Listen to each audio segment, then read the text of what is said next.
What's going on, everybody? Welcome to episode 423 of FloWrestling Radio Live. I'm your host, Christian Piles, and I am not joined today by my mainest man, Willie Saylor. And if you don't know, if you haven't heard, Willie is no longer at Flow Sports. And so been thinking a lot about what I'm going to say here and what we're, I've been kind of back and forth with how I want to talk about this, because obviously Willie and I are a team, and we've been a team for a really long time, and it definitely stinks that Willie's not at Flow anymore. And so on the one hand, I guess there's a couple things to get into. I'm sure there's a lot of questions that you guys have, and what I can get into, I'll get into. And ultimately, it was Willie's decision. Willie decided Saturday. It was obviously sudden. That I think I can say fairly is not surprising. That we didn't think Thursday was going to be our last FRL together, right? And I think he summed it up well in his tweet when he said it was just time. It was time for him. And, ultimately that's the decision he made. And, so there's a lot of questions I think I'm sure you guys probably have. And, what is the status of, Willie and I and Willie and Flo, and, on the record, it's all good. It's all love. He's my brother. He's one of the closest friends I've ever had in my life. And I haven't thought a lot about what it would be like to work at Flow without Willie, because Willie is the only reason I'm here, right? And I thought back. I've been sort of just throwing myself a private pity party for a couple days here. Just thinking back to 2018 when Martin left Flow, and just kind of my emotions around that, which were I was upset, I was worried. I mean, this is the guy that started the wrestling website, the greatest wrestling website in the world, and that's way before I ever worked here. It was established. He made FloWrestling the greatest website, and that guy was not in the building anymore. And that was definitely a little, one, it was upsetting, but it was also like a little, you get a little fearful there, like what's it going to be like without that guy around, right? The guy that's meant so much to me and so much to the company. And things have a way of keeping moving, and things have been great, post Martin, not because he's gone, but because he laid a great foundation for FloWrestling and here at Flow Sports. And we've had, we're having our best year ever right now. And so I think about that with Willie. He's someone that, in 2012, he gave me a chance and let me do the D1 rankings and do some writing, just volunteer. And there's no one would have ever known I existed at Flow Sports if it weren't for Willie Saylor. And then after that, he vouched for me hard to get me brought on full time when, I'll say it, they didn't want to hire someone remote, and I understood why. And so he fought for me then, and from that formed a really close bond that I haven't really had with many people in my life. And he was someone. It was kind of crazy, but it was fun. But in 2013, I was a little paranoid, and it's okay to be paranoid. I think some paranoia is good. I listen to a lot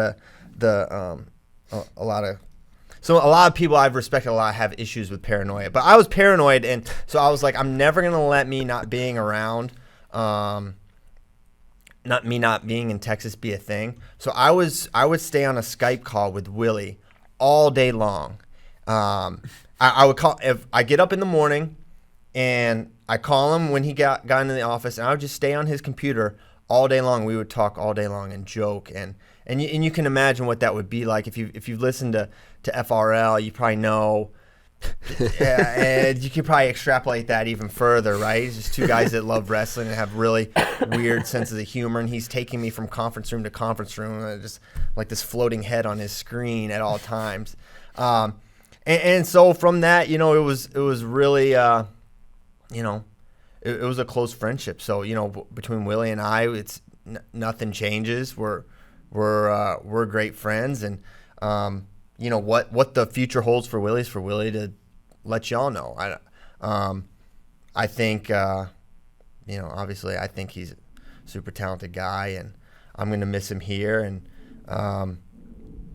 he's and then another thing, thinking back to Martin, Ray, my boss, as we were kind of just feeling sorry for ourselves and sad when Martin was gone, and he kept saying, telling himself, but also telling he's not dead.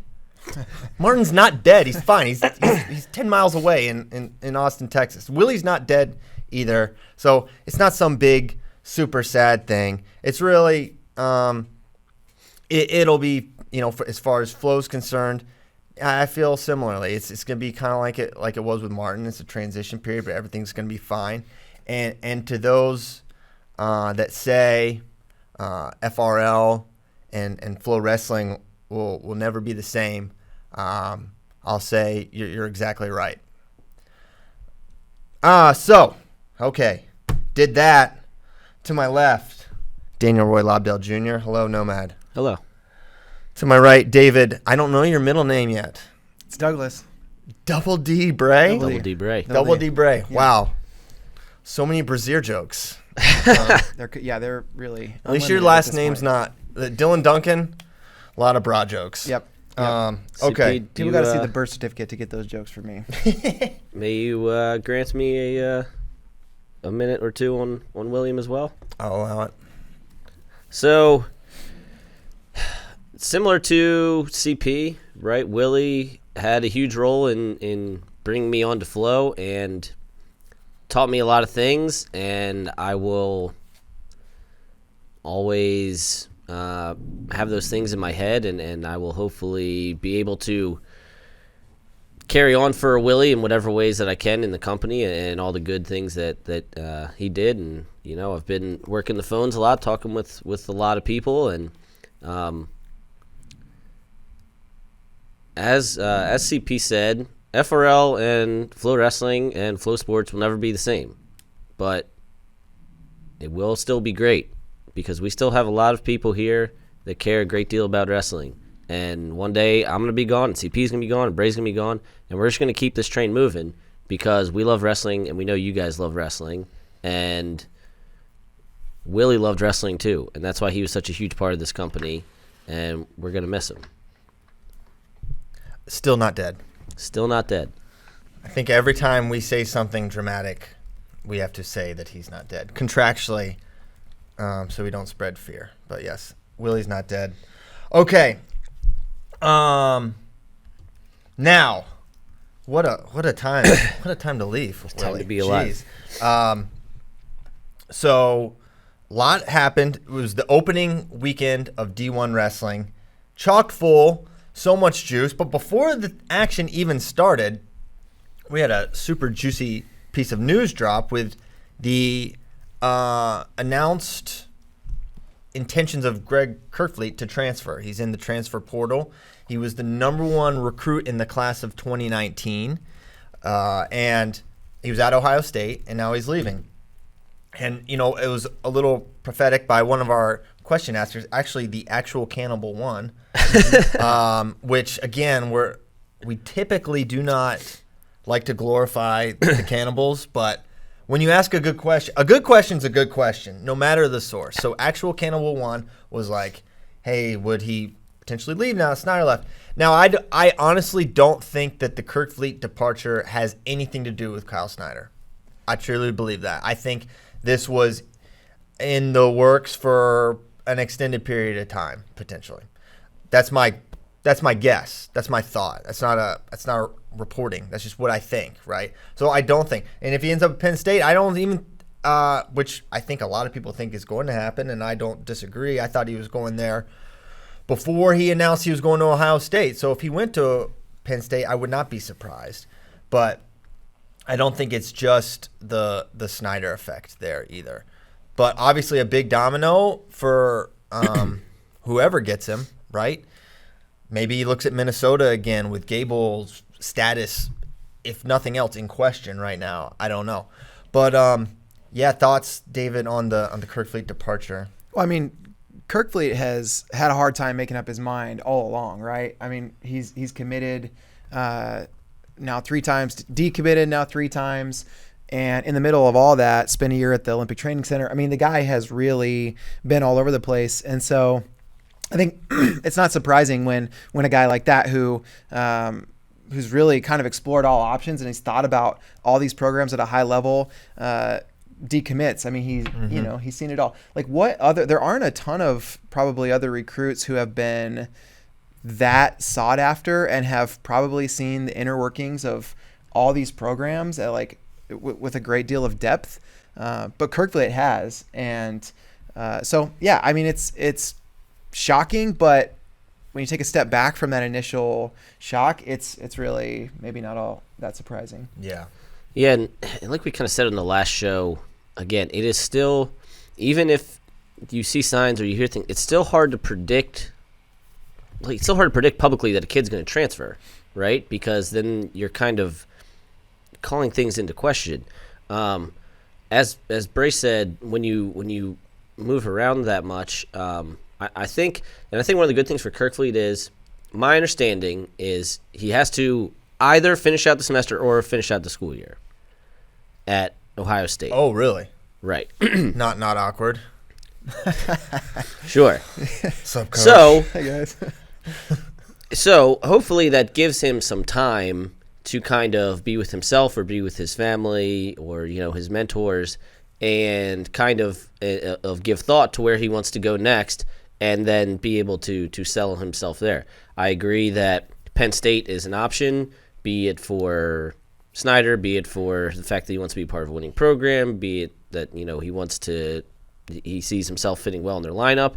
I do think Minnesota is an option, given we're still kind of up in the air about where Gable's going to end up, and he's from Minnesota, and then also, could he go back to the Olympic Training Center for a year or two? Could he say, look, I just want to focus on freestyle, and whether that's maybe for a year or two, or maybe that's just his plan, and then he gets his degree, online or from one of these schools around the country, and just focuses on freestyle. But I think he's got a few options. I think no matter what, it's going to be a top 10 program, and probably more likely a top 5-ish program, just given the skills that he has. So he has a lot of options, but I think maybe the inability to wrestle for a little while is going to be a good thing ultimately for him, and will also, good or bad, fuel a lot of rumor fire, which is always a dangerous thing when really all that matters is that this kid finds himself a good home. Well, my question is, with thinking about the Minnesota thing, what are the eligibility? How could they juggle a world with Gable and Kerkvliet? Yeah. Well, because Gable's still got a red shirt. Greg's a true freshman. Could Gable go Olympic and take I don't know.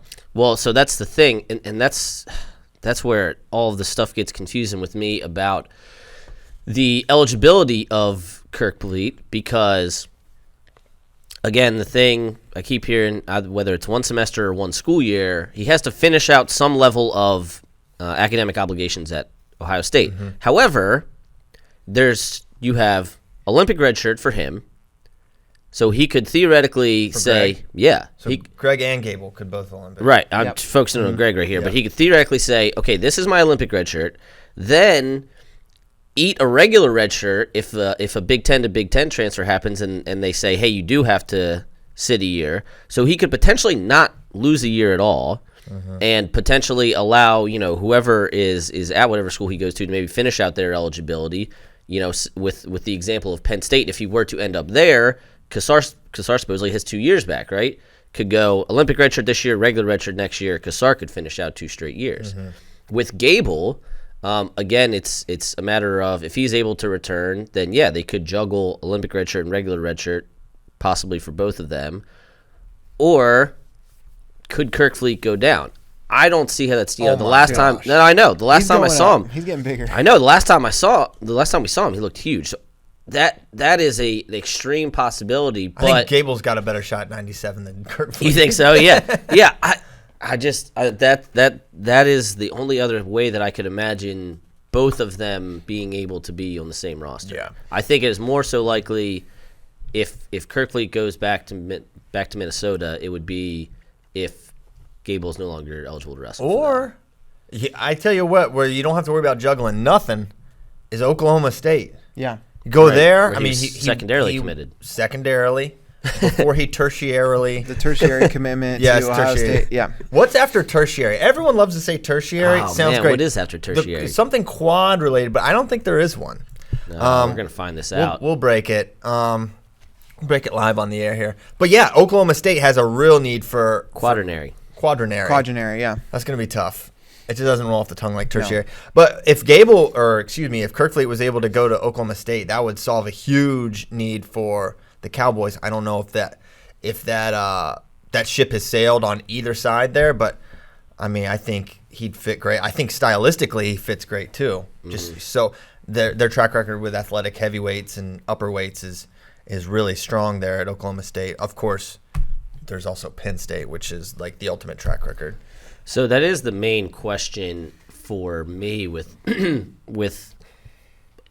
Minnesota and Oklahoma State, and then Penn State was one of the schools that was recruiting him both originally, and then when he decommitted from Oklahoma State. Are they going to try to rekindle that, or are they going to say hey, we wanted you the first time, you didn't want us, we're not going to recruit you? No way. I can't believe anybody would pass up an opportunity to get crazy. This guy on their roster. I think the thing that I'm curious, Nomad, you mentioned earlier, like it's going to be interesting to see Kerkvliet off the mat for a while, and I hope he's on the freestyle mats like this whole NCAA season. Yeah. I hope he's all in on freestyle. And for me, what'll be interesting is if he spends a significant period of time completely focused on that freestyle craft and not focused on the commitment thing, right? Like that would be, I mean, almost a sort of crazy absence of a story. Like Kerkvliet's commitment has been now for like an entire Olympic quad, like the cycle or the story, where is he going now? And like if he just sort of chilled out on that would be kind of crazy to me. And to see like if he shows out at some of these senior level tournaments, then I don't know. Does that change anything? What do we think about him then? Does that increase the likelihood we see him at a Farrell or at the U.S. Open in December? Maybe. Yeah. As for Oklahoma State, so the only heavyweight they have on their roster currently is Cornelius Putnam, and then they could potentially go cowboy bulk job for Austin Harris, who certainly has the height to do it, but at one point was just a tall, skinny 184. And then of course they have Connor Doucette coming in. They have AJ Ferrari coming in. Doucette right now is bigger than Ferrari, but we've heard that Ferrari wants to be a heavyweight, so how does that impact it? I follow him on Instagram. I agree. He wants to be a heavyweight. Yes. Really? Well, the way he lives. Is he drinking a gallon of milk a day? No, he's not. Okay. He's not gone that far yet. Okay. But he does. You can follow AJ Ferrari and get all kinds of protein shake recommendations. Yeah, he is on his protein shake thing. I don't know if he owns a shirt. Is he like Nicky Rodriguez? I do not think he owns a shirt. Pops the top a lot. Yeah. And then the last potential heavyweight. We got to tell that story. So pops the top. So at who's number one? Mike Mal, a psychopath, wrestled with Nicky Rodriguez. That's a bad idea. A silverback gorilla. That's a bad idea. But he's fine. Mike's fine. So afterwards, Nicky Rod, big Instagram guy. Huge. Also big guy. He got to bring it in for the selfie picture with Mike. And Nicky, obviously shirtless, is like, he looks at Mike before he takes a picture. He wanted to give him his last. Mike said he was as serious as a heart attack. He's like, you want to pop the top? Ask him. That's how he says, would you like to take your shirt? You sure you want to be have a shirt Wearing on a shirt in this picture. You don't want to wear a shirt in this picture. You know this is going to go on Instagram. Mike said I'm good, and they took the picture. Sure, pop the top. One pop top, one convertible, one the hood was up on the Jeep Wrangler. Rag top, I think is what we call those. Rag top. Yeah. To be fair, if I look like Nicky Rod, No shirt. no shirt ever. Yeah. Maybe a tank top. Yeah. In the winter. This guy will disrobe in front of people before. How many Christmas? His first Christmas party ever. He went. I like to come in with a bang. He listen. took his shirt off in front of the entire company party during karaoke. I think people think that everyone that works at Flow is like who they see on FRL or even just like wrestling people in general, but that would be shocking to many people in this office. We have some far more reserved people here Yes. than just the loudmouths that work here. Yeah. All right, finishing out the Oklahoma State point, and then we can probably move on. Yeah. The last potential piece for heavyweight, and if Kerkvliet would fit in there, is that Kyle Haas, who is currently class 2021, right? He is a junior. His brother is Tyler Caldwell, who is still at Oklahoma State. Haas was a 92 kilo world team member this year, so he's either going to be at 97 or a heavyweight. So between Doucette and Haas has not committed yet, but all indications are we believe that Oklahoma State is very much the strong clubhouse leader there. So those are kind of the three guys that would impact that. No, man, you seem like the kind of guy where if your brother was a coach at a prestigious university, you might go Mark Perry and just be like, I'm not gonna go there. Spite him. Just for the curveball, just to keep people on their toes. No. You wouldn't? No, absolutely. So that's a totally. My dad, my brother, and I all coached together. My dad, and my brother coached me. Oh wow! And when we went to deposit to my dad's hometown to wrestle in a tournament, I would not sit in the corner and coach against my cousin because family first. Yeah, because I was like, I'm not rooting for you to win. I want my cousin to win. So wow. Yeah, I'm very much. You could have sabotaged your athlete. Yeah. If you really wanted your cousin to win. Fair. Yeah, take tops. So yeah. Okay, so lots more to get into. 22 minutes into this show. Next topic. Yep. We have cards. Willie would never let us use the no card, so we get the last laugh, Willie. Now we get the nose card. Next up, Ohio State at the Michigan State Open. Now, Michigan State Open was where I'll say 74% of the D1 heat went down in terms of like elite matchups. And it was well, actually, I want to start. If we're going to go Michigan State Open, which I'm now renaming the KC Stampede, because Kendall Coleman was on fire. That dude. This man is so good. He is so good. And I liked him coming out of high school, but you just never know. I like a lot of guys coming out of high school, and it takes a little bit. He beats so many good people, including Anthony Artelona. Let me pull up his bracket. He beat Will Luan, Zach Carson, who you may not know, may not be super familiar with Zach Carson. He goes to Ohio, and in this very tournament, he beat Elijah Cleary and Taylor Bramani. So Coleman also knocked off Eric Barone. So oh yeah, he knocked off guys ranked 22, 8, and 6. Two top 10 guys. Yeah, and then Carson had a good tournament there. So yeah, he's now up at number 6. Yeah, just like that. Freshman. That's why it's like when people like are like, oh, a freshman's not ranked high early. Like last year it was Roman Bravo Young. It's like it's just a matter of opportunity, and you see it's really there's just your schedule, right? And Kendall goes to MSU Open, and right now, boom, instantly a top 10 guy. He's someone if you're in a fantasy league, if you scooped him now, you could probably have gotten Kendall Coleman in the 15 towards the later rounds, and now he's on everyone's radar now. So awesome for the Boilermakers because he's a total stud. Well, and when Spain and I were doing those previews, right? And you have this with a few teams kind of every year, but it was very hard not to mention Purdue at dang near every weight. Not necessarily specifically in like that All-American tier, but in that sleeper tier, maybe that new blood we were talking about, freshmen. And it's just like guy after guy after guy, and it's kind of what we've been looking for Coach Ursuline for a while. Is they've had a lot of guys knocking on the door. They've had good recruits come in, and now you have this guy come in who he's now ranked number 6. He was, I forget if he either won Ironman or was in the finals. he placed very highly. FloNets took third. So this is a guy who has the pedigree of someone who should be very, very good in college, and then comes right in, knocks off, what we say, 3 ranked guys right away, including 2 top 10 wins. Schroeder texts Heinzelman. He looked pretty good. Mm-hmm. I'm curious to see Perriott at 49. I don't know if he tried to make it this or whatever. Obviously, he's coming down from 57 to 49. There's always a little bit of an adjustment period there. I don't even know if he tried to make it, so I don't want to say he missed weight. Yeah. But because some guys, we saw wrestling up a weight that we know, or at least we believe, based on previews and things coaches have said are coming down. Yeah. So some of these guys maybe didn't want to mess with their descent plan. Mm-hmm. And obviously the first cut of the year is the hardest, right? And the deepest. Damn it. Sorry. You can't set us up like that. You both did it, though. Fans. Yeah. Yeah, we're big Sheryl Crow fans. If you say the first cut is anything, we're gonna have to. It's gonna be deepest. Okay. So, Ohio State's tournament. Mm-hmm. I guess you could say a mixed bag. A lot of good and some question marks still remain with this team. But on the good side, they have the number 1 ranked 141 pounder.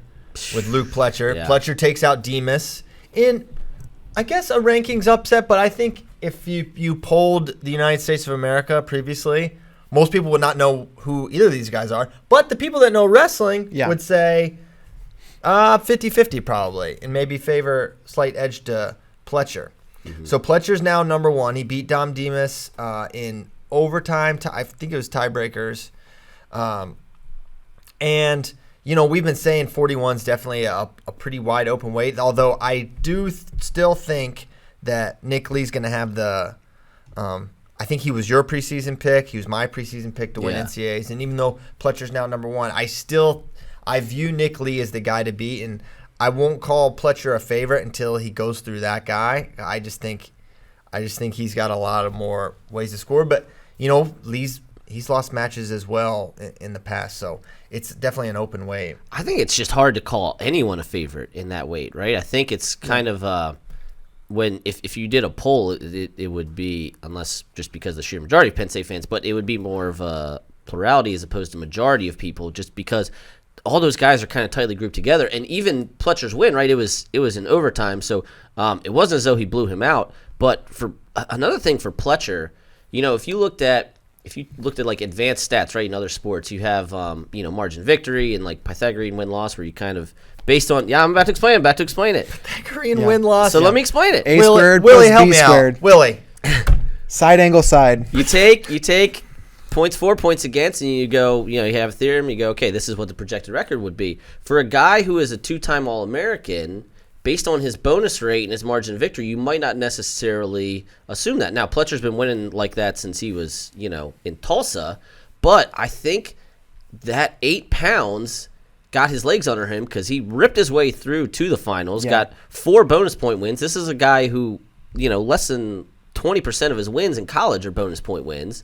So not only did he knock off the number 1 guy, he showed some pop and got some pins and some majors. So now you're looking at, okay, not just potential All-American points, but now we're adding, could we see bonus points from Pletcher at NCAAs?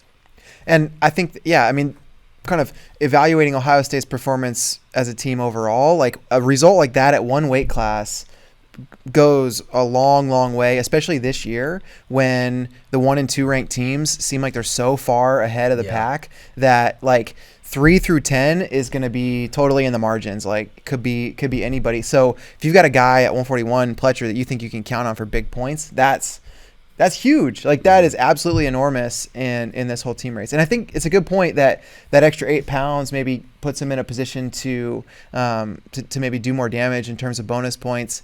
Last time we saw him at 41, right, was his true freshman year, and he was, I think he was good around a 12, but I think as good as he wasn't he like planning on going 33 at the start of that year? They had like a lineup situation. Keyshawn got hurt. He was supposed to be 33, and then their 33 that year was NATO, so he was going to redshirt that year. Yeah, and then, but one thing we always knew with Pletcher is like there was going to be a situation potentially where he or Keyshawn were out of the lineup, so it made sense for him to go then. Yeah.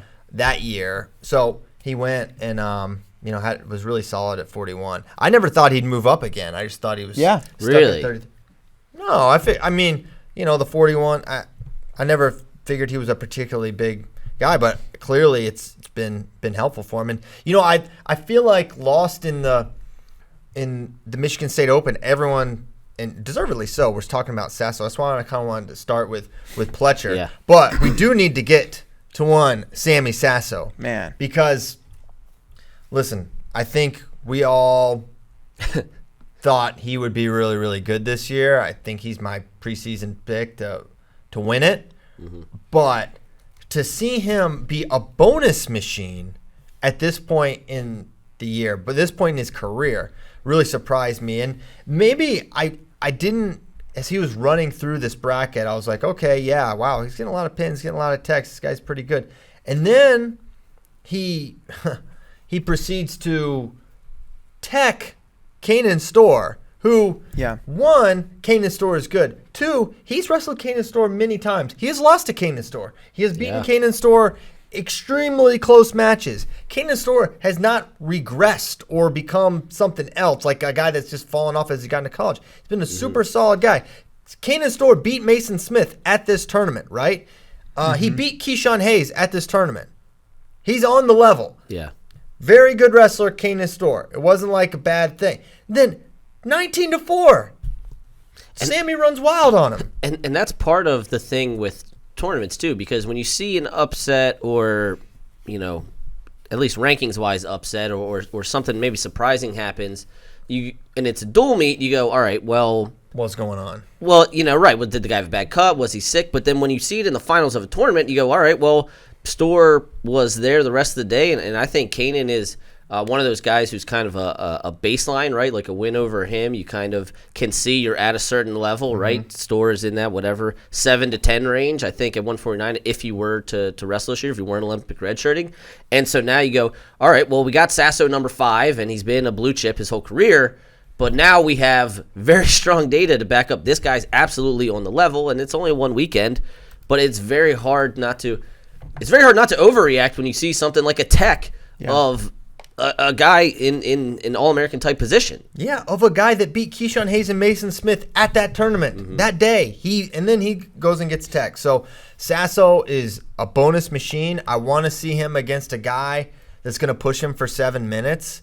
It may not matter. He could enter that growth zone maybe, and where he could be someone that's like, okay, you're down 8-0. Good luck. I mean, where that level of, but he's a freshman, right?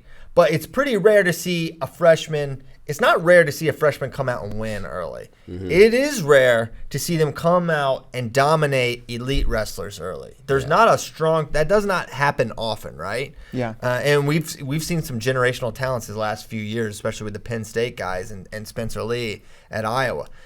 It's a short list of guys that do things like this, even at this point. This is not some open with that, we know the opens, right, without saying them. It wasn't that. So I also like that Pletcher and Sasso are going to turn right around and get good tests this week. Pletcher's going to have Real Woods, and Sasso's going to have Riquir Vandermeer.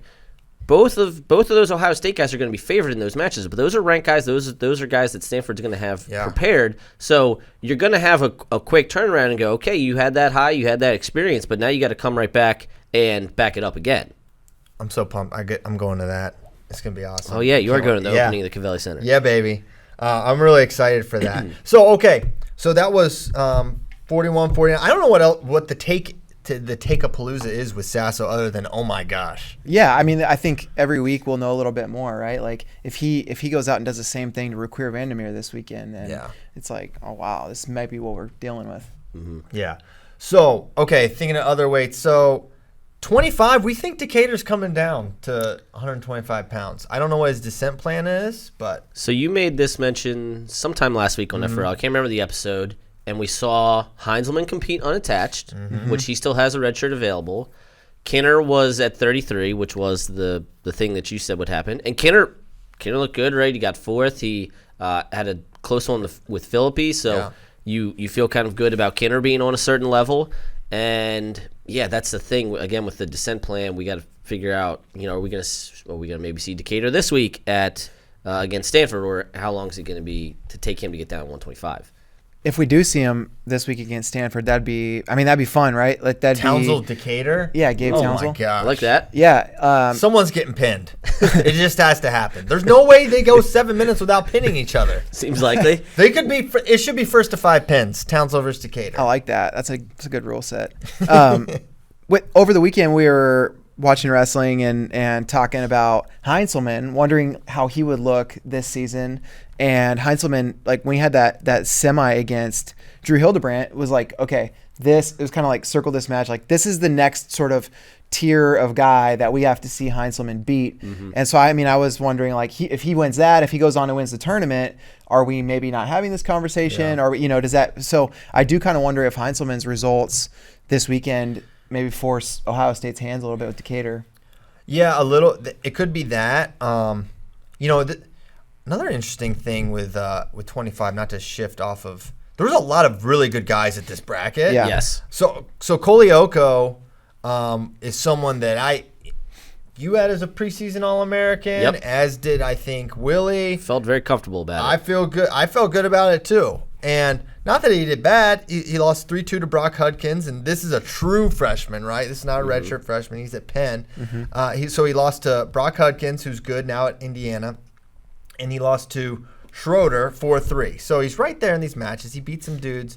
But thoughts on the opening run for Michael Kolioko? I have long felt that Kolioko is number one. Kolioko is a guy who, when he's on, just looks completely unstoppable. Yes. But he will occasionally have matches that either make you scratch your head or whatever. And I think this was one of those, because when I watched the match with Hudkins, he looked, I don't know, tentative, or maybe I'm underrating Hudkins' baseline defense, but it just looked like he was having trouble deciding which way to attack Hudkins and how to get to his offense.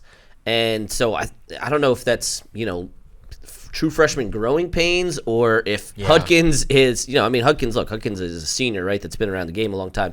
Oh, and by the way, his coach was a national champion world team member at that weight, so maybe it's just being around Angel Escobedo makes you a lot better, right? Absolutely. So I really don't want to take away anything from Hudkins. I have seen Kolioko's talent level enough times to know that this is a result that he can reverse. It's just a matter of him getting to his offense. And I don't know what specifically holds him back in some of these matches. I don't know if it's a technique thing or what. I need to get a little more input there. But I still feel very comfortable that Kolioko is going to be on the podium in March. Yeah, and, he's losing close. He split with Schroeder, so he lost to Schroeder, but he beat him first. So these things happen, and it was a really tough first tournament for someone as good as... He lost to number 9 and number 11 as a true freshman in his first college tournament. Yeah, so he's all right. Sky's not falling. Now, so that we did 33. We discussed a little bit. Mickey beats Madrigal. Piotrowski's up at 33, and Duncan's up at 41 for Illinois, which is notable. And Kinner Watch will be fun and exciting for the Buckeyes this year. With Illinois, so they had Cardani, who was a very good backup option, and then with those guys moving up, so is there going to be somebody out? We didn't see Mikey Carr this weekend, so is it... Yeah, what are they doing? Right, so could Duncan be out if Carr comes back? Could Piotrowski be...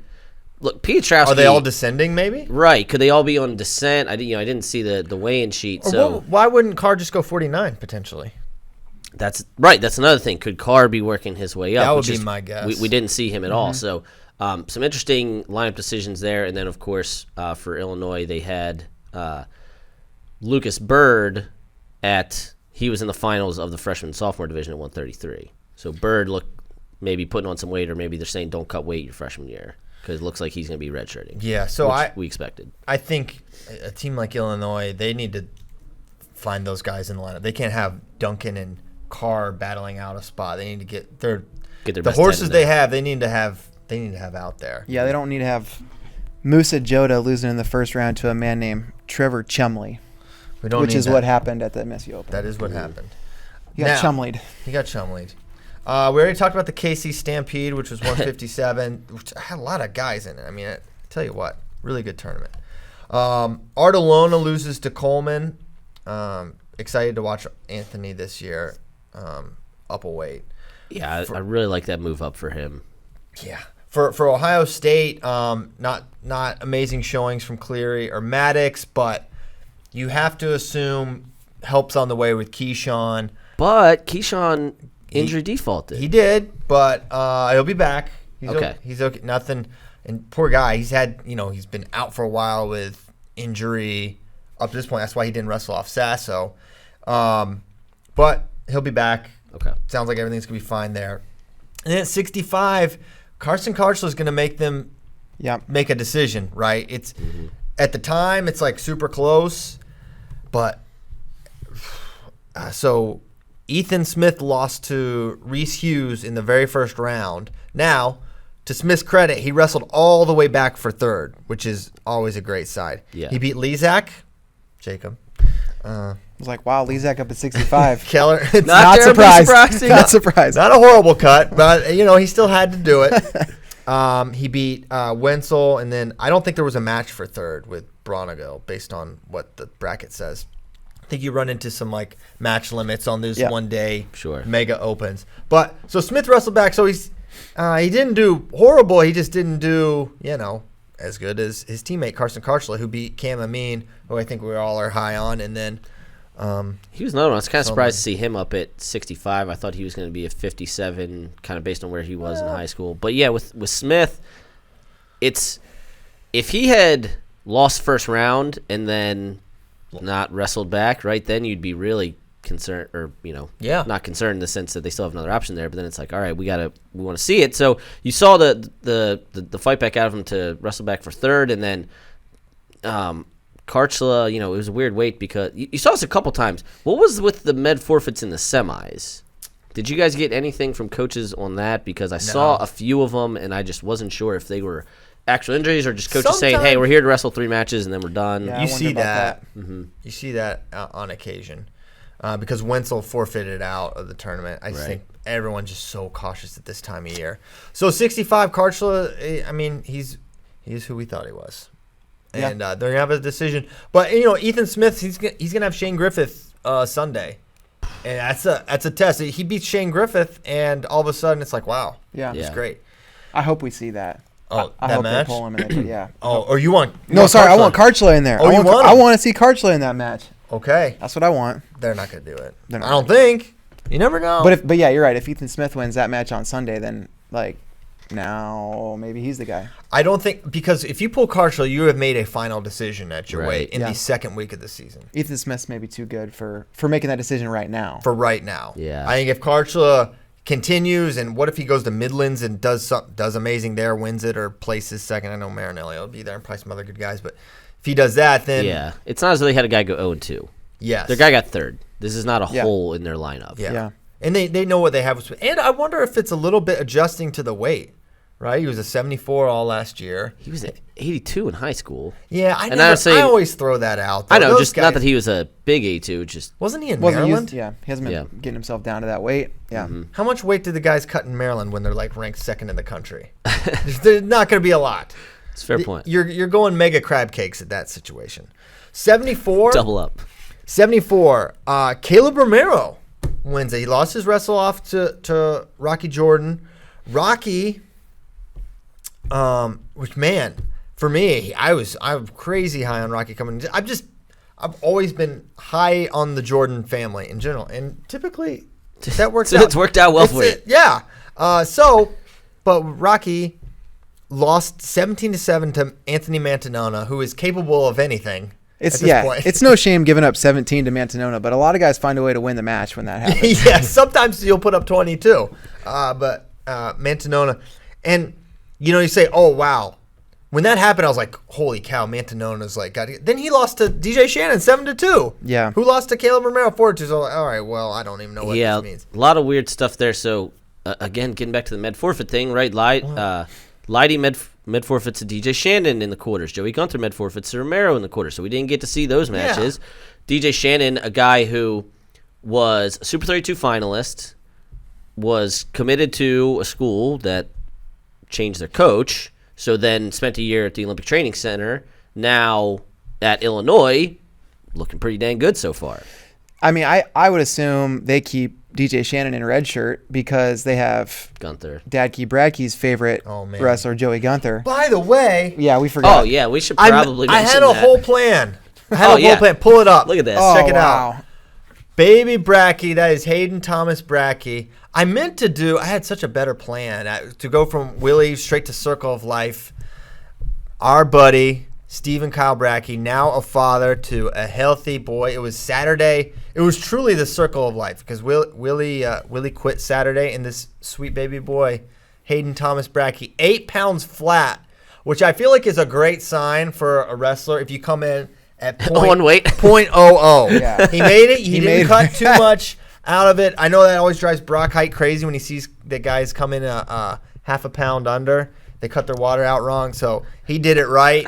Mama and the baby and Steve are doing great. So so pumped for Kyle and his family, and man, it's one of the coolest parts about this job is the, I talked about with Willie, the friendships and working with Brackey for 5 years and, seeing the guy get married and start his family. It's really, really cool. So we're happy for Kyle. What better way to welcome young Hayden into the world than by talking about Joey Gunther possibly losing his lineup spot to DJ Shannon? Although I don't know. I don't see that happening, right? I don't either. There's no way. I think that would be lineup mismanagement to do that. So Rocky then lost to Kovac of formerly Wisconsin. Now he's at Indiana. I get that mixed up. Mantanona wrestled back for third. So that was 74. Good job by Romero. I'm assuming Romero's going to get the nod for Stanford. You would think. You'd have to. I mean, you win the Open. You won the whole thing. That the wrestling-offs won. I mean, that's, to me, the coaching 101 thing is to do that. And I wonder this. Do we see the reports where Rocky was a big young man? So that's Does what he I wanted maybe to get go to. up? Yeah, that's what I wanted to get to. Was so when you looked at the wrestle off, right, the match with Romero that Rocky won, but we didn't necessarily see a lot of pop out of Rocky, right? We didn't see a lot of persistent attacks. So, and then we saw his performance here. So is it maybe a tougher cut than we're thinking right now, in that maybe he just needs to be up? Yeah, I think that could definitely be a thing. I think it could be rusty too. He didn't wrestle all last year. Yeah. So I don't know. We'll follow the Rocky Jordan saga. It's hard to envision a Jordan not in the lineup, but That really is. Yeah. it's like, what? Yeah. Starting? It's a Buckeye tradition. Yeah. It's a Badger tradition too. It's a Badger tradition. It's a Big Ten tradition, unlike any other. So then at 84, which was the reason we're suggesting maybe a move up, so we saw Nino Bonacorsi. He won, beating Jelani Embry 7-1. I love this guy. 49 points in 4 matches. He is a point-scoring machine.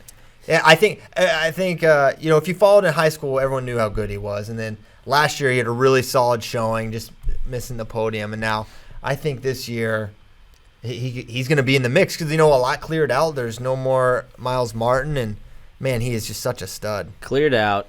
You're with Keith Gavin, who Yes. Keith Gavin was pretty dang good around that weight. Mm-hmm. And just, again, the ability to, or not even ability, just the fearlessness to want to just constantly score and get to your offense. And look, sometimes it got him in trouble as a freshman, right? He would shoot himself out of matches. Sometimes he would get himself Taylor in trouble. Vance. Yeah, the Cradle, right? He was up big in that match. So, yes, there's growing pains along with that. But how many coaches go, give me the guy that's taking 18 shots, and we'll figure out the little bit of cleaning up part later. Yeah.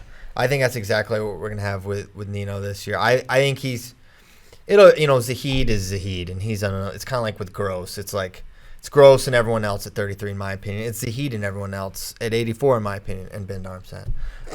So he's going to be in that mix with Ben, with Shakur, with all those other guys, Vins, etc., to make the finals. And you take a guy with a lot of offense to do something like that. But Hoffman, A lot to talk about from this weight. yeah, Gavin Hoffman kind of struggled some more. The Schneider was the kid that beat him, right? Steiner. Dang it.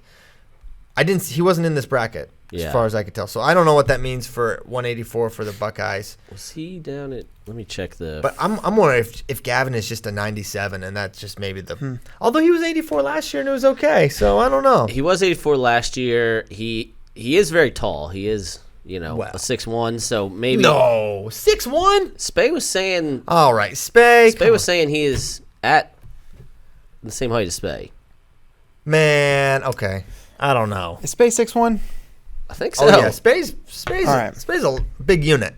But I know that. I thought, I don't know. Do you think he's taller than that? I thought he's 6'0". yeah, That's what I thought. Can we get some clarification on Spay and Gavin Hoffman's height here immediately? I didn't think he was that tall, but yeah, he's big. and so with Hoffman, you see him lose the wrestle off. You see him have some struggles here. Do you maybe not wrestle him against Stanford and say, hey, let's get the week off, get you back right, or is it, hey man, we need you in this lineup. We got to keep going. We got to. Who's going to be? Steiner. No. I'm saying who's he going to wrestle for Stanford? Oh, Well, obviously Steiner should start. You would think. I mean, he won the wrestle off. yeah, well, that's also true. Traxler. He's down at 84. Oh, sorry. I thought we were talking 97. I got so confused. Wait, did you, I was We're thinking saying about. maybe should be. We were thinking about 97, and I was thinking about Spay's height, and I know. got derailed. It happens. So I don't know what they're going to do at 84. 97, Collmore won in overtime. Sudden victory against, who was it? It was Jake Woodley. Yeah, Jake Woodley. And that was another one I wanted to. That match made me think a lot. It made me think about a lot of things. Number one. Should be good. Yeah, number one, did Jake Woodley just jump a tier, right? Jump a level? Is he now in that conversation of guys that, can be highly placing All-American? Number two, it is really hard to, we forget how many times guys win matches by 1 or 2 or in overtime that are highly ranked that, we've seen it from Mark Hall, we've seen it from Chendo sometimes, where it's just sometimes you just got to survive in advance. Yeah, but I mean, I don't think what's Woodley ranked, right? I think Mark Hall's not having sudden victory matches with guys that are around Woodley's approximate tier. So 1, and Woodley's 17th. So 2, there's a couple things could be going. Yeah, Woodley could have jumped levels. This is a guy who I think he's beaten Jacob Warner before, right? Mm-hmm. He's really good, but didn't really show it last year, so his results put him where he is. But I'd look at it more as Colin Moore is someone who match to match, even in the same tournament, you don't know, he'll kind of appear to be gassing against Orndorff or whatever, and then he'll just smash somebody. Yeah. So you just don't really know with Colin necessarily, but he typically, even in those matches, finds a way to get his hand raised. So sometimes it's just tournament to tournament. You don't know. And like you said, round to round. I mean, look at his path: fall, major, tech, overtime. Right. Bizarre, right? Yeah. Woodley. I do wonder his freestyle summer, right? Making the U23 trials finals against Bo, Nickel, and holding them to not an immediate text match. Yeah. Has to. I mean, which that has an accomplishment. It really is. It's it sounds like a joke, but it really is an accomplishment. And I wonder if he kind of has had a little bit of a revelation this summer. Man, I can really go with these dudes. He definitely can. And then at heavyweight, we when Mason Paris absolutely annihilated everyone at Junior Worlds, we were like, wait, this could have just happened before our eyes. Where he went from the raw talent, football player that's kind of been mixing his thing all through high school to now he's fully focused. He was a true freshman, and you saw it in his wrestling. It's you saw how good he was. You saw it's okay, it's a guy who still has some mistakes to clean up. And for him to go 9-2, fall 8-0, 14-3, and then 9-2 over Matt Stencil, who pinned him in the first period the last 2 times they wrestled. Yeah, including the blood round. I thought they split last year. I thought they traded 30-second pins. Mason pinned him in. All right, listen to this. Mason pinned him in 14 seconds in his first weekend. Then he got pinned 2 different times. I looked it up this morning. By him, I'll look it up. Once at he got pinned to the round of 12 to place at NCAA. So they wrestled 3 times, and none of them made it out of like the first period. Yes, correct. That's exactly right. So it's great progression for both of them to not get pinned by each other at this point. Yeah, that's true. But it also shows, all right, he's coming along, right? And we knew it was just a matter of time. But does he jump into that conversation with dare I say, a Kassar, or is he just let's jump him into the All-American conversation and then we'll see. So here, I'll bring it up. He lost to him in 30 seconds at Midlands, and that was not a tech. It was actually a pin. He was not teched in 30 seconds. That's good. And then at NCAA's 2 minutes and 30 seconds, and then the aforementioned 14-second pinfall at the Michigan State Open. Wow, comes full circle. I'm going to go hand up here because I did not pick him to place in my preseason preview. Accountable. Because the way he was getting guys at juniors was with that same dump, right? The same firemen's. And so my concern was, is this guy just a hoss who was athletically on a different plane than all these guys at Junior Worlds? And, sometimes we like last year, there were times where like, man, this guy's still kind of figuring out how to get his sea legs under him as a Division I wrestler. Sea legs. But, man, I guess you bet on talent, huh? Yeah, talent, coaching. So he's gonna be a lot of fun this year. Looking forward to watching. See what Mason Parrish does. That was the Michigan State Open. Oh my gosh. Yeah, we're going to go speed round here. Yeah, maybe a little speed round. So we had the AFC Championship game duels in San Diego. Wisconsin beat Army, Fresno State, and the Navy. They looked solid. Really close one with Army, and we had some questions about that duel. What does it say about Wisconsin that they had a close match like that with Army? It was like, one, Wisconsin's ranked 4th in tournament rankings because they have Seth Gross, who accounts for like 20 points, and they have some really highly ranked guys. But in duels, things can go a little, one upset a la Ogunsanya over Martin can make a duel a lot more interesting. And like a Weiland over Model, or Modal, probably Model, M-O-D-E-L is pronounced Model, doesn't mean anything in the NCAA tournament because those are guys that are not. But here it has just as much weight as a Seth Gross or an Evan Wick win, right? It's a couple things. Number one, there were 8 matches that went how we expected, and 2 that didn't go. They each got 1. I thought Shalfu was going to beat Cullen. Yep. And I thought that Martin would beat Ogunsanya. Do you think Stewart would beat Sebastian? Because I didn't. I figured Johnny would win. No, I had Stewart winning that Yeah. one. Stewart's ranked. Yeah. Sebastian's Yeah. not wrestled a whole lot. So you kind of, when you actually look at the matchups, the score-wise kind of went as expected. Yeah. And I am like 99% sure that Army qualified all 10 guys last year. No. They qualified a lot. It wasn't 10. All right. So it was 9 or 10. So you have a Kevin Ward team that, look, this is what Kevin Ward has done at Army. They get guys to a certain level, and you have to come out and be prepared every time you wrestle them. And, just like every other team, Wisconsin has a few things they need to figure out in their lineup, a few guys that need to get on the level of some of these Army guys to push them forward as a team. So I wasn't terribly surprised with it. The Army guys, like, it's not just about like the wins and losses in this duel for me. Like, you see Cale McCormick hold a decision to a 7-point decision. Exactly. You see Ben Sullivan hold a decision to a 7-point decision with Trent Hilger. Like, they're, maybe you would think outmatched, but like they are scrapping and clawing for that extra point. They made it a 1-point duel, right? So yeah, you're right. Kevin Ward teams, they know how to fight. Yes, that's the main takeaway. It's like, man, just get used to it. Army's a really tough team, well coached, and they've got a lot of tough guys. So they're gonna be a tough duel out against a team that's just not nails top to bottom because they've got legit dudes at most weights, And then for a couple last things for me out of that, we saw Birchmeyer rolled out right away for Navy, so they got their true freshman heavyweight going right away, and then no Olivas for Fresno State. Gaxiola looked good. Yeah, Gaxiola got some wins, so could Gaxiola now just be the guy? Because he won his wrestle off. We didn't see Olivas in the wrestle off, so keep an eye on that going forward. 7 qualifiers for the Army Black Knights. Speaking of Black Knight Invitational. What was I thinking of then? My apologies. Iowa State. Yeah, maybe. They had 9. Either way, Kevin Ward's a good coach. Yeah. No, 7 NCAA qualifiers is excellent. Yes. Yeah, that's good. So, Black Knight Invitational next week. Oh, I'll be there. He will be there. Live I'll be on there. FloWrestling. Well, holy cow. Oh, that's right. You'll be there too. I'll be there too. Yeah, baby. I will not be there. I regret to inform you. You guys are doing Loser. the Weekend of Dreams. Farrell and then Bill- Black Knight. Bill Farrell, Black Knight. Man. Wow. You can't beat it. So that's going to be exciting. Penn State's going to be there. Michigan's going to be there.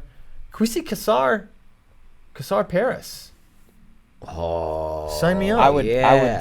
I think I would watch it. Last year He's that gonna didn't watch. go as well for Mason. Well, But he got you just pinned- say jump levels, so jump levels, 2 super freak athletes. I'm here for it. All right, now, so we're past the AFC Championship game.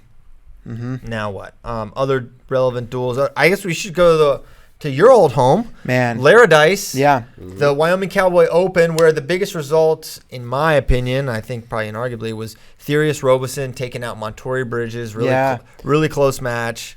I mean, I wrote up a preview for the tournament. I didn't put Robeson in the preview because he's on the football roster for Northern Colorado. Fair. His photo in the wrestling roster is from his football roster photo. He's wearing a really? football uniform Yes. on his wrestling roster page.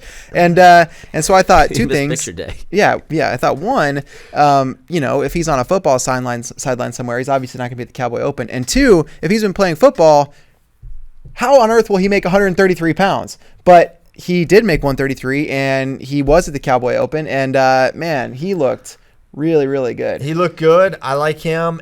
But a little bit for me is, you know what? Early season Montori is a different dude, right? I think last year, I think everyone knows when Montori's clicking, he's elite. Really, really good. But we saw last year, he had some early season struggles. I think he DMP'd at CKLV. He had some weird losses that made him like a nightmare to rank. But so it's a little bit of, okay, Therius is on the level, and a little bit of, okay, Montori's going to get there, and he's going to get it back. And it was a 1 takedown match. And even watching that match, I thought Montori looked so big. I don't think the weight is easy for him to make right now, but super talented guy. I think he's going to be fine. So I think you learn a little bit there. Robeson's takedown. I mean, we saw that with him a lot in high school. That was so pretty. Yeah, that duck. I mean, I don't know what he's doing on that duck to get Montori down to a knee and ultimately a hip, right? Like, but he's doing something, right? Yeah, it's really cool. And yeah, I mean, it's not like Robeson like smashed the field. I mean, he had decisions all the way through, including in the semis over Colin Pointer, our favorite Pointer brother. I think he's he's good. I don't actually know if he's good at wrestling, but yeah, wanted the Pointer brother thing in there. So I mean, but it went over bridges and hitting that takedown is like, it's huge and fits into this Northern Colorado story that we've been following ever since they started pulling guys into this recruiting class, right? Like they had 5 champs at this tournament. Normally, did Austin Matthews wrestle? Austin Matthews did not wrestle, and they had 5 champs at this tournament. Yeah. So, and you know who I missed until this weekend on the Northern Colorado lineup? I didn't realize that Clothier was head transferred in from App State at 84. So it's another NCAA qualifier, and they look he solid. won. He beat Samuelson was ranked number 18 at the time, so that's a good win for Northern Colorado. So they have 2 really good true freshmen. Oh, they also have Moshe Schwartz. I'm not sure what his He was at situation U23s. He was doing that. But so my question is, because Alirez is going this year. I think. Yeah, he was suited out. You know? Yeah. Yeah, he was not. He competed attached. Wow. Which is awesome. Yeah, so they're not no hesitation there. So what do they do with Therius? Do they wrestle him this year? I think you send out your best 10. I wonder what weight do they think Moshe's going to be? That's what I wondered. He's on the roster at 25. They want him at 25. But right, they had Jace Kelzer knock off Cole Verner in the semis of the Cowboy Open. Yeah, who was Verner's ranked 14th, right? And then he dropped a match in the finals to Sidney Flores. But if Kelzer is a guy at 25, a potential qualifier, and if Moshe is better at 25, maybe you sit Therius for a year. They got some dudes. They have to make roster Greeley. choices. Yeah, in Yeah. Greeley. So that's cool. It's awesome. So good job by Coach Nickerson and staff there. And then one last thing from Cowboy Open. We saw a fairly good number of high schoolers compete this weekend. Mm-hmm. So Cowboy is one of those ones where they had an elite and an amateur. An amateur, of course, mainly being those freshman guys. So Julian Tagg, Josh Saunders, and Rocky Elam, all out of the EAP, won their amateur division weights. So that was cool to see. Very cool. Now, Hayden Hastings looked good. They had a champ at 97 Wyoming. So Cale Davidson, yeah. Yep. So the solid there. All right. So that was that. Clarion Open. Carter Starocki looked good. Bolsek getting revenge over Michael Beard was definitely notable, as we've been like, if Connell gets hurt or anything, would they use Beard right away? And I think Beard, before he was a number 1 ranked guy coming out, I think he's going to need this season to be an elite guy next year. Although it's just one tournament, could be an overreaction. I mean, it feels like an execution kind of issue, or match tactics issue with Beard. He scored plenty in that match, right? Yeah. Like, he can get to his takedowns against Balzic, and he beat him last year. So that felt like a match that, if you're a Penn State fan, maybe you're a little nervous about Beard's, I don't know if you want to say regression, but at least compared to his trajectory, compared to his maybe. opponent. Yeah, it was a guy. It was a good guy he previously beat that now he's losing to. Right. Had lost to. Also, Joe Lee coming in, so you got to see the young guys, right? He won 165, as CP mentioned. Starocki won 74. Ed Scott, high schooler, an NC State commit, made the finals. Gave a good one with Brock Zackerl, so Wolfpack fans should be pretty happy with that result. And then another one, Penn State. I don't know if he's gonna start for them, but Terrell Barraclaw getting third. He's a guy I always like coming out of high school. So again, Penn State with a sneaky little bit of depth there, 149. Oh, White Henson also got third, Iowa commit. Yes, indeed. And he's but a junior, right? So yeah, Ed Scott, good job. Zach Earl avoids the upset of upsets and gets it done there. So that was Clarion. Any other super duels to discuss as I peruse through here? I think that was Virginia Tech, Missouri. Yeah. Definitely notable. Virginia Tech, gotta be feeling good about this if you're a Hokie fan. They put it on them 29-10 over Tiger Style. There was a forfeit at 33. Hart did not make weight there. But, Joey Prada beat Dak Punky. I think I always liked Joey Prada just because he's a Virginia guy and I've watched his career. But I always wonder if he'd be big enough or if he'd ever even find a way to start. And obviously, Latona had a good showing at the Southeast Open, and maybe their best on-paper option right now. Maybe they go with him. But I think they've got an NCAA qualifier level guy with Prada because I think we all know Punky's pretty good.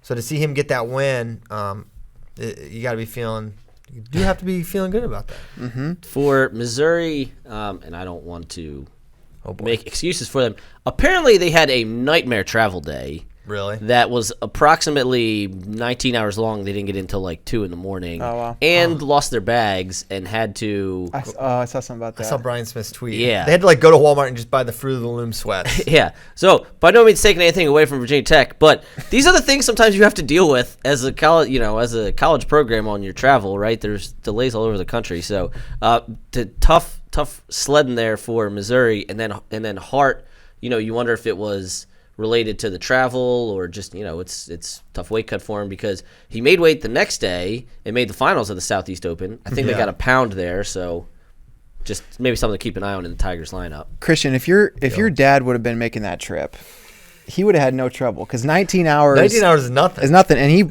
he wears all of his clothes. Exactly. On the plane. Big mistake by Tiger Style. Tracy Piles wears all his clothes, so his warm-ups would be on. He would have this singlet on. Yep. There's nothing he wouldn't be wearing. He'd be ready to go at all times because he's a very adaptable septuagenarian. So maybe they could learn a little something. They could learn a little something from a little. He can't teach much wrestling, but he can teach you about economy travel. Yeah, economy travel. Now thinking about the Tigers here, 2 matches this weekend made me say folk style scoring makes me sad.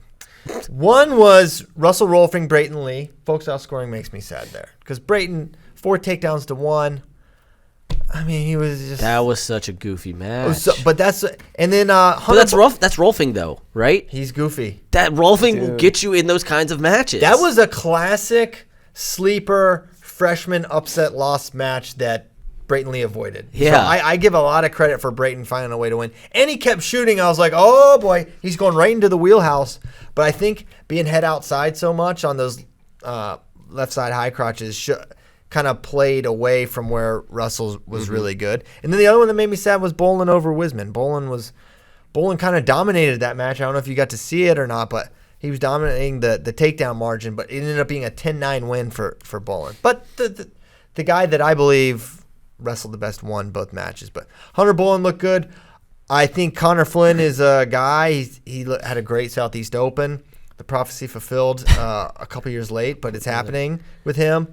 McFadden looked great over Mako, who I think is going to be a little bit before he. Yeah, he had a tough weekend. He did, but he'll get there. He's young and he's in the right program for development. Right, we see that guys that stick around the Missouri program always end up improving. Mahler looks the part, though. I tell you what, we posted that clip of him on Instagram against de Blasi, and man, he is just. His movement is just it's like exactly what you teach. It's in and out. It's left, right. Just you don't know whether he's coming or going. I think a lot of him, and he's certainly in the mix for a title. And you can sign me up for Brock Mahler versus Sammy Sasso every day of the week. I'm here for that match. And the scrambles in that match. Come on. That's Tremendous. Two wizards, right? So that was that duel, Southeast Open. I don't know if there's anything you want to get into. Well, I didn't actually. I should have watched it, but you did. Perez Monday had a wild ending, right? Yes. It did. So it was down late, 3-1. Perez was leading. And the whole time I felt like, I was like, Monday's going to get a takedown here. And he does, because Monday can just get in on legs so easily, and he can finish from extended. So he finds a way, shot, to actually comes up, I think, to a seatbelt, to a body lock, to a finish with under 10 seconds to go, and he kind of is in a good position to ride, but ends up in a weird spot on his back, but sort of a claw tilty thing, and Perez reverses him, and Monday just lays there and gets pinned with like 1 second left.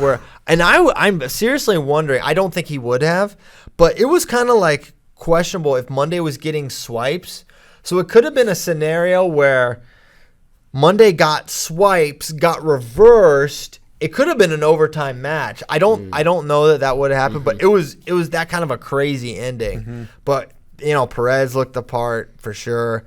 Monday, someone I was crazy high on coming into this year at 165, and it looks like it'll be a little bit there for them.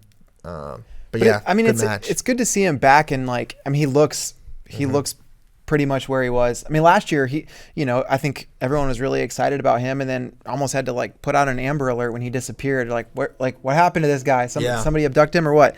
So he's back. That's good. But that match, if you haven't watched it, that's fun, especially at the end. But one of the crazy things to me in that not just that match, but kind of Quentin Perez as one of the torchbearers for Campbell is man, that team has 7 ranked dudes. Yeah. And they went from a couple years ago, they had their first All-American. Colat had his first All-American with Nathan Kreiser. It was okay, a guy could go to this school and get it done.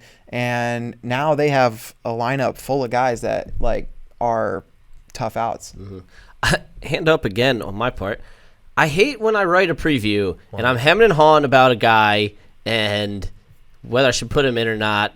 And I did end up putting in Monday. I didn't put in Perez as a sleeper and then of course he goes and beats him first week. So my bad, Camels fans. Go with your gut. And then another thing we saw, it was cool to see the amount of transfers do well. Matt Waddell, he's a Georgia kid, went to Oklahoma, now is at UTC. He had a good win over Wisman, ended up falling to Andrew Morgan, another Campbell kid in the finals.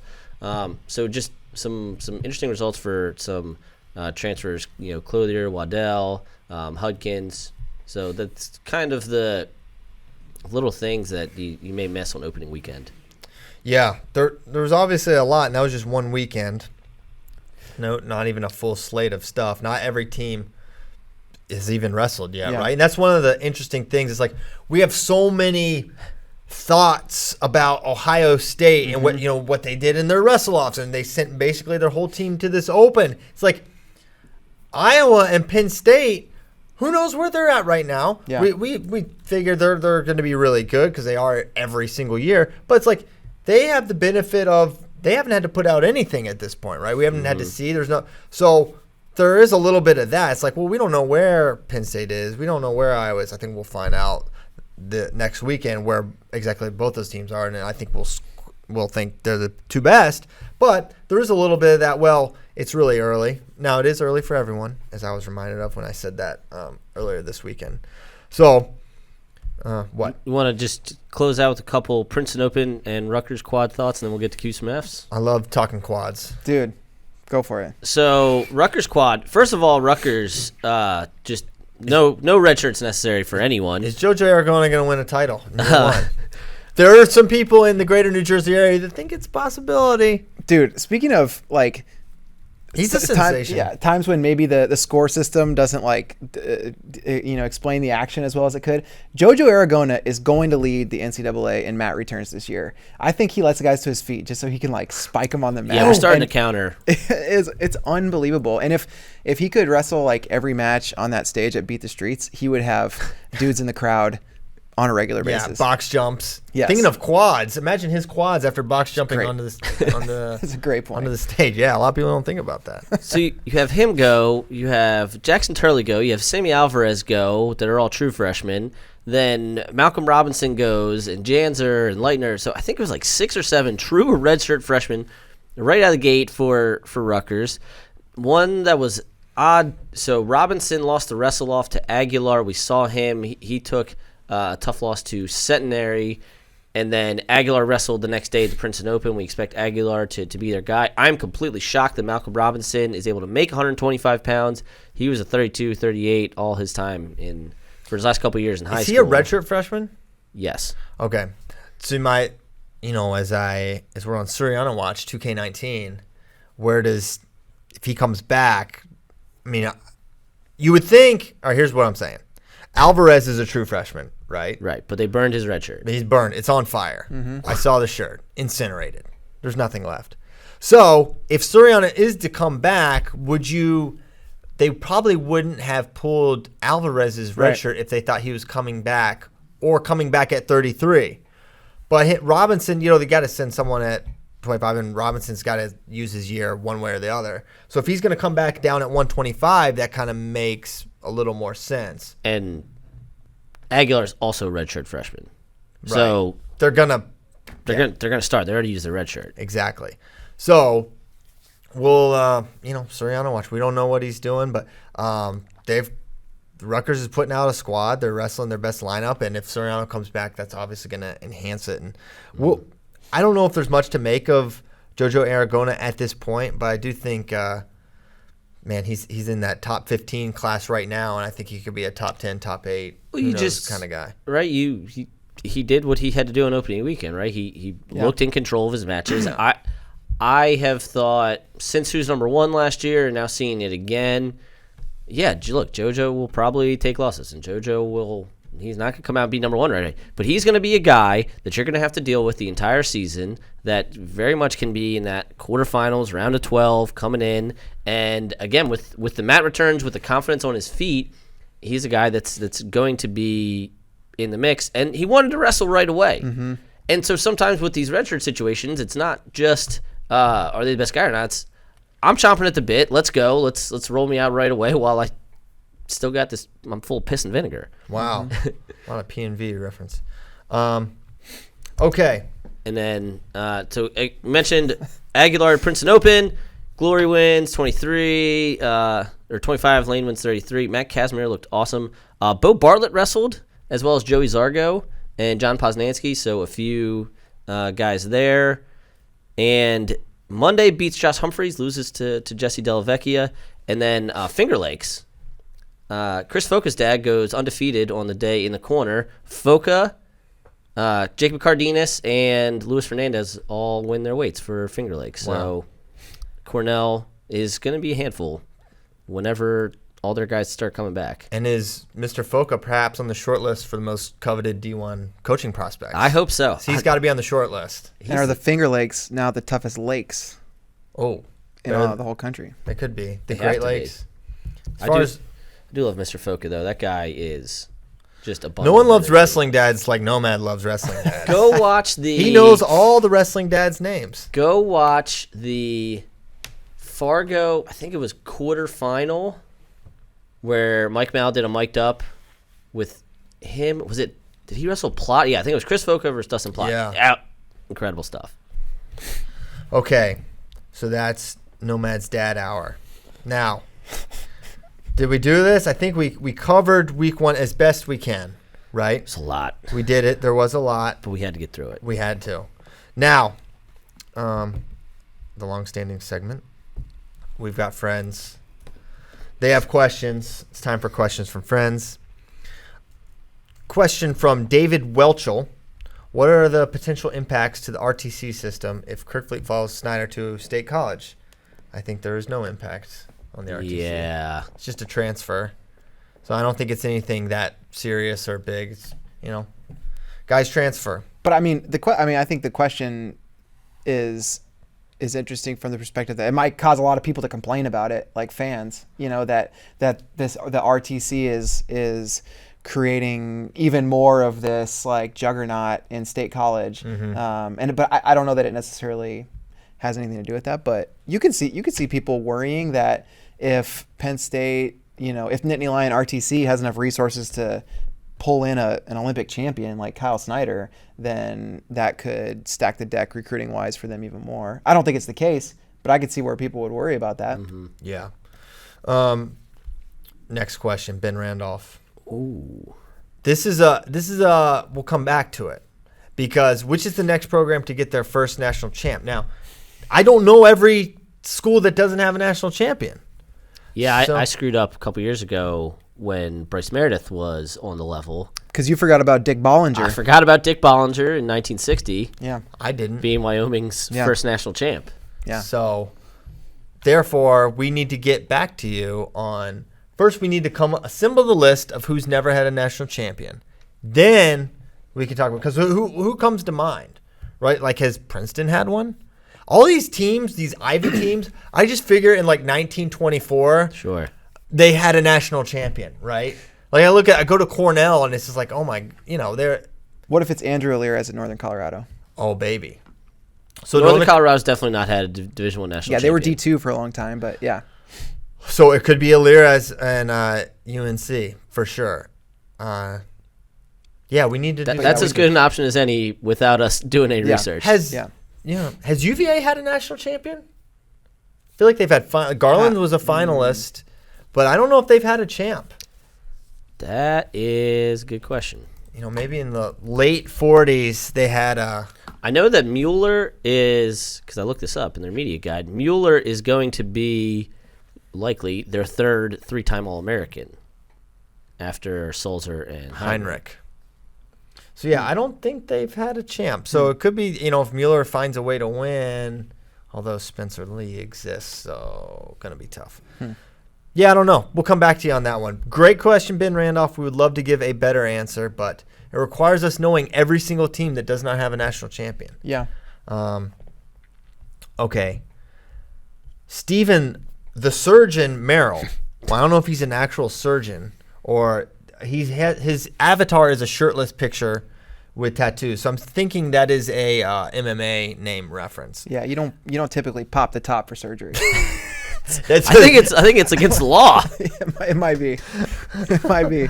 Yeah. So how big of an impact will guys like Warner, Lugo, Cassiope, et cetera, need to make this postseason for the Hawkeyes to finally overtake Penn State? I think they've got to be impact guys and not 7th, 8th guys. I think, to quote Tom Brands, they got to get busy. They got to be top 3, top 4-ish type of dudes. And I think it's within Cassiope to do that. I think Warner was someone coming into last year. We said this is someone that could be, in the mix for top 4, and it just never really materialized. But I think it could happen. And Lugo, with the state of 149. Yeah. A slight level jump there puts them in the mix. He has a win over number 3, right? I mean, Luke already does. So Deegan. So, yeah.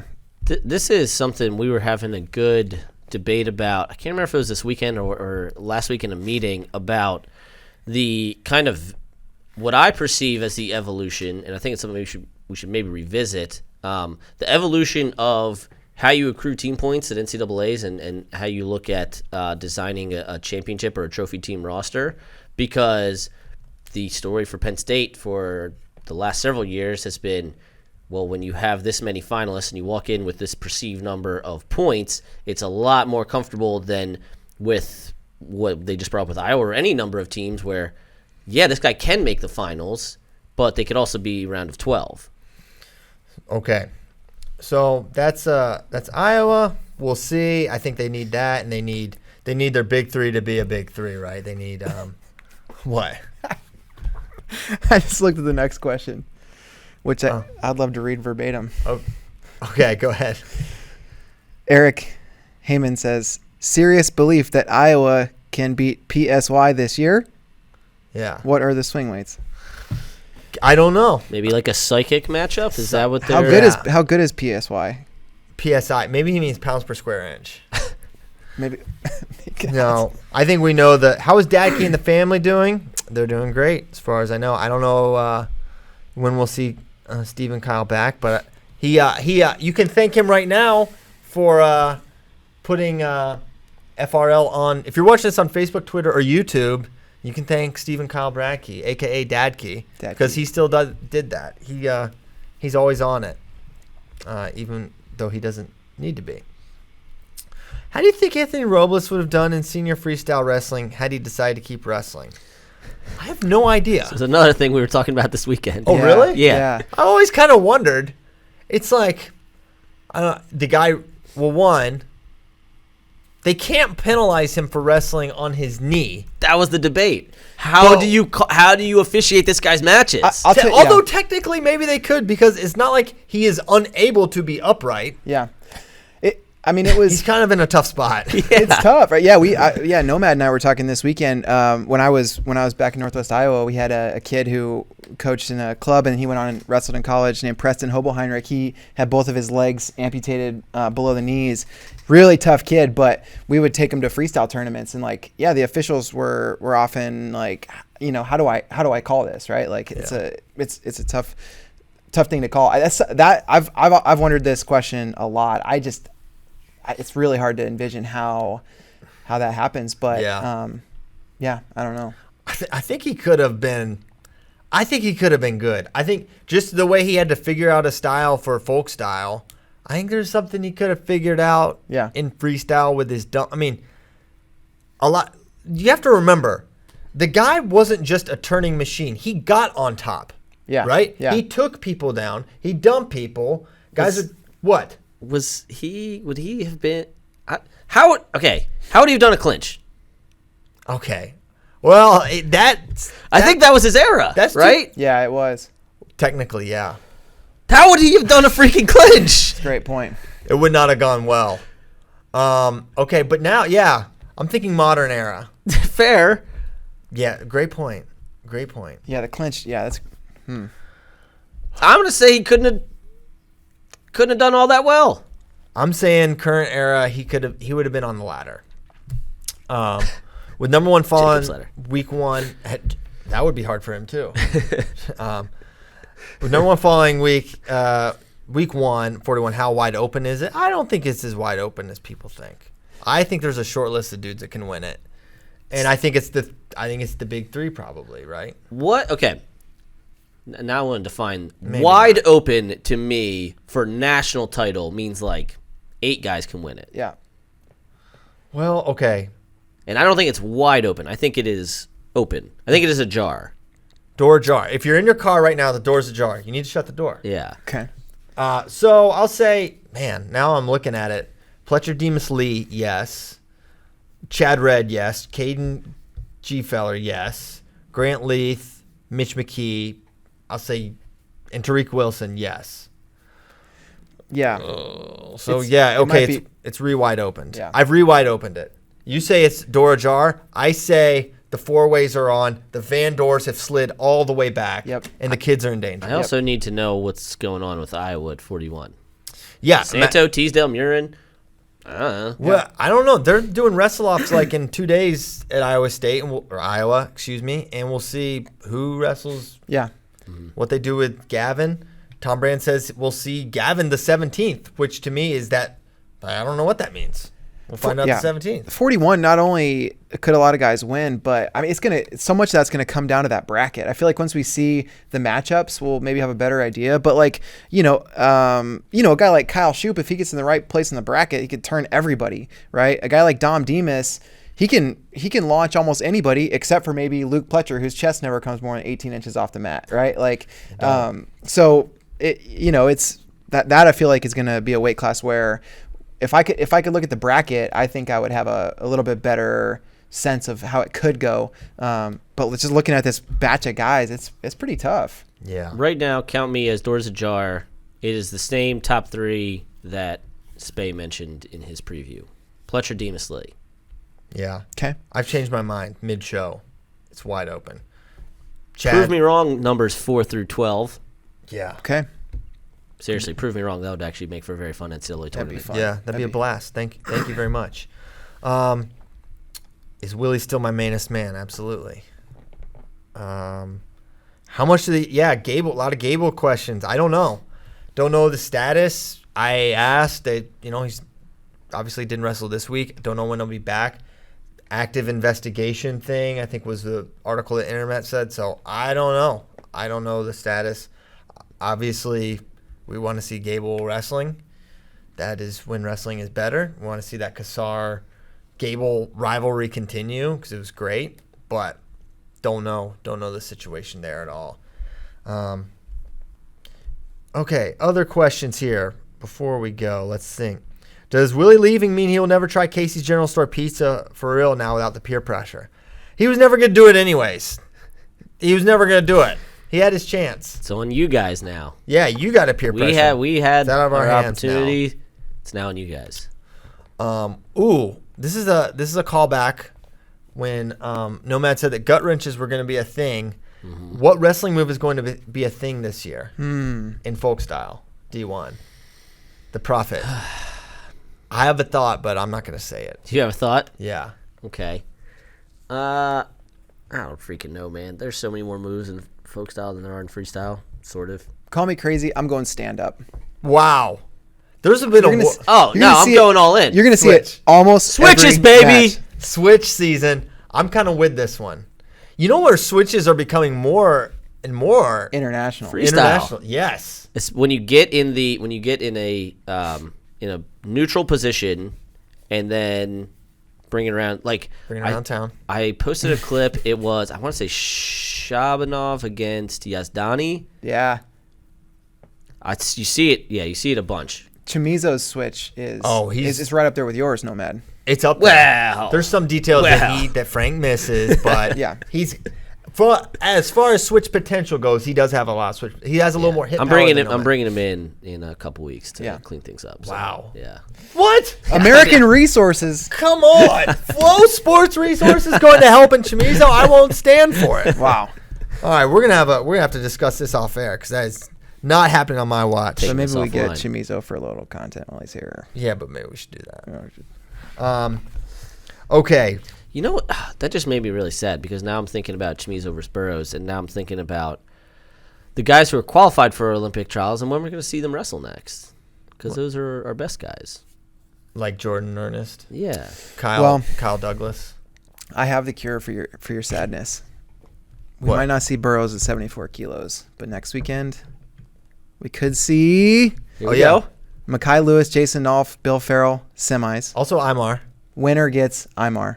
Now that I like, folks. We like. We can get behind that. That's something we can all stand behind. Battle of the Midway was an awesome event. What outdoor venue needs to host a wrestling duel? I'll say this one. Taj Mahal. Taj Mahal. You talk about a backdrop. Dude, get Team India would be fire. Let's get that thing. Here's what I want. And it's always cold at this place, but Mount Rushmore. For the freedom I think we could actually make that happen. We could do it. Yeah. You've got some South Dakota connects. Yeah. Yeah. My wife's from that neck of the woods.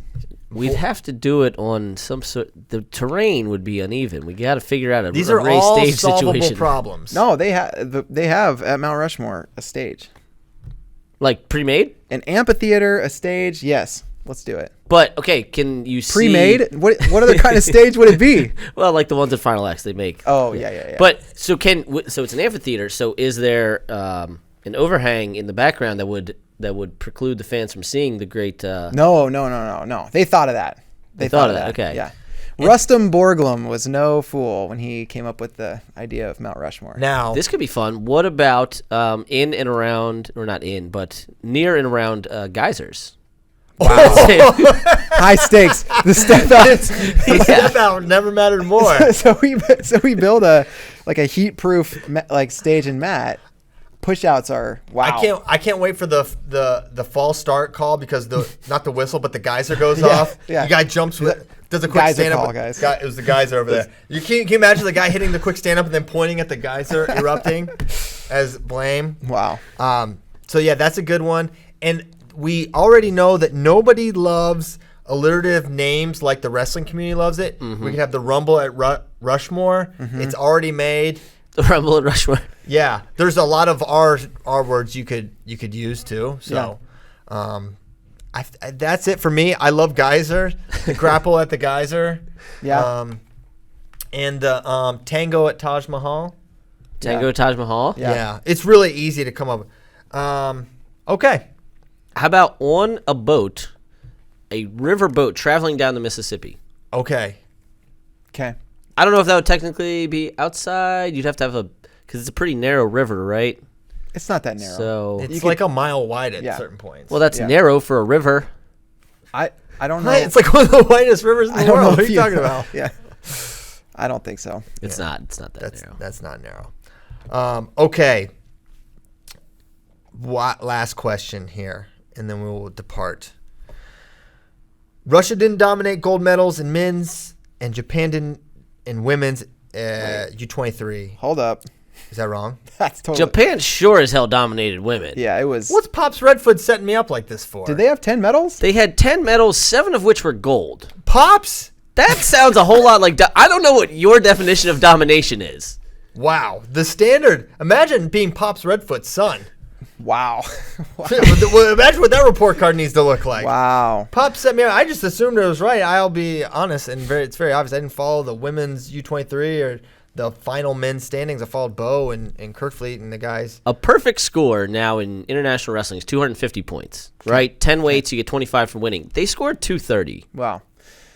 That feels a whole lot like domination. They won by 125 points over China, second place China. Now, I know we say we won't ask actual cannibals questions anymore, but we still do. Yeah. But I think we need to put Pops Redfoot. He's on probation. Yeah. Pops. I mean, yeah. Well, we can't end on that one. Let's find one more. Well, hold on. I do want to answer it. Yeah, answer it. So, Is it the beginning of Japanese wrestling? yeah, Yeah. only 7 golds. I still think damn it. I still think the world as a whole, and definitely America, is figuring out what U23s is, what it should be used for. Is it Yeah. JV Worlds, right? Is it like, the number 2s for all these countries? Or is it a developmental thing? It's so far removed from, like, there's typically a pretty normal cadence of cadet, junior cadets, and then seniors. So it's removed from the cadence. It's only, I think, 3 years old. So I think the world's still figuring out. It's also an Olympic year, and so you're kind of getting into the part where, some of these under 23-year-old aged athletes are probably forewent it to, train and peak for their whatever their nation's Olympic trials are. So yeah, I just think the world is still figuring out where U23s are. Wow. I think you're right. I mean, especially because so many guys at the senior level are within the age range that they would qualify to compete in U23s. It's not, this kind of natural stepping stone that cadets and juniors are. And was Bo Nickel the only guy on Team USA who was also on the national team for USA? Off the top of my head for men's freestyle, I believe so. So, you would think, like, if it was really, naturally part of the progression, you would expect to see a lot more of those guys that, if they didn't make the senior team, they would be, like, super excited to jump into the U23 spot. But we just don't see that. Yeah, so that's my thing. And then as far as USA is concerned, it's, coaches have expressed they don't necessarily – some coaches are fine with it, some coaches aren't. Their guys missing the preseason like that. Yeah. And I don't think there's a right or wrong answer, but when coaches believe that, there's going to be a certain level of talent that may be held out. Yeah. There's a right answer. Japanese women's wrestling is dead. Japanese women's wrestling officially done, Shade. It's done. Okay. With the proclamation of the end of Japanese women's wrestling, we can go. Man, we'll be back tomorrow. We might have Andrew Spencer-Spey on, and we might yell at him about rankings. Hey, you might also need Andrew Spencer-Spey on Thursday. Where are you going? Don't even think about it. Oh, no, not this Thursday. I'm sorry. Next Thursday. Okay. I will be going to Farrell. So. Hey, me too. Wow. So maybe So you better hope Bracky's back. Bracky might be back. Even if not, it'll be okay. Yeah, sorry, I'm jumping ahead a week. No, I'm home this weekend. Yeah, he just can't wait. Disregard. So, a lot more to get into. This is a big week of D1 wrestling coming up. We have Penn State's debut is happening against Navy. We'll have Ohio State, Stanford. We've got other things that are not coming. Journeyman Classic. Yeah. And the duels. Yeah. So, I'm not apologizing for being so recap heavy today, folks. There was a lot that happened this weekend. We got a lot coming forward. No we had to get apologies. it done. Had to get it done. Nomad is not sorry. So, don't ever think he was. He's going to recap all up on you. Thanks so much for listening. We will be back tomorrow. See you then. Thanks, guys.